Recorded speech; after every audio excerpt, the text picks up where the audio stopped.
how to create a welcome sequence workflow. Excuse my fancy spelling at the top here. Basically, if you're creating a welcome sequence, you want to make sure that everybody who opts into your freebies, to your lead magnets, usually done via a form, this then sends them into a welcome sequence that's going to organize that lead and also is then going to start nurturing them and upselling them to your various products and services. Here is an example of what the absolute basics a welcome sequence should have. Bear in mind, you can add anything else you want to it, but this is the absolute standard.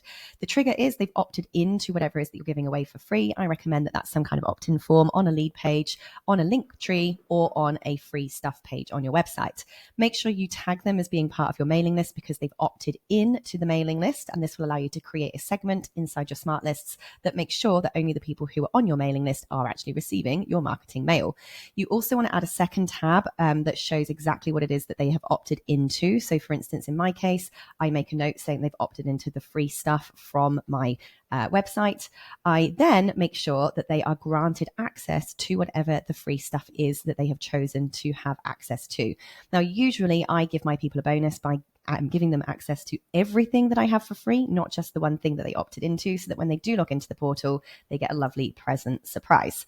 The next thing you want to do is make sure that your dashboard and statistics are being updated by then adding an action to create or update the opportunity. This means moving them to the appropriate stage in your customer journey pipeline.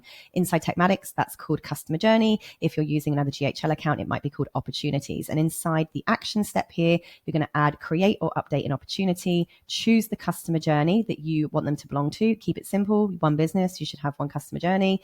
And then are they a lead or have they purchased something? Are they inside a particular course? Whatever it is that your workflow is for. In a welcome sequence, of course, this means they're likely going to be just a lead. The opportunity name is the customer's name. The source is the source URL. You get that under the little tab there. Click attribution, click first attribution, and the first session URL that they came from.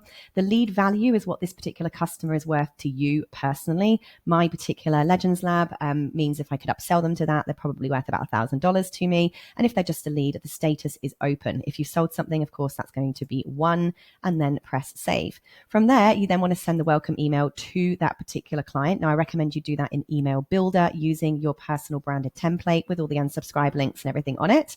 But in here, you're basically going to be writing something like these notes. Hi, first name, welcome to my XYZ thing. I've granted you access to XYZ free stuff. Then you're going to add in the URL field so they can actually access the portal, their login and the email address that they used to log in with. Maybe you've got a Facebook group or have instructions for them to join your community. And then, of course, lots of love from you. Obviously, make sure that's nice and professional.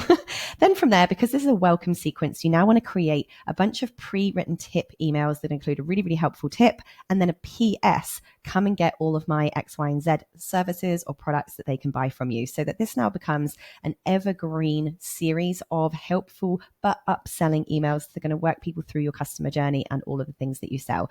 I recommend that this welcome sequence goes on for a minimum of 20 helpful emails with a PS at the bottom, because it takes on average about 22 touch points for people to even consider making a purchase. So there you go. If you need any tips, let me know. Otherwise, happy checking.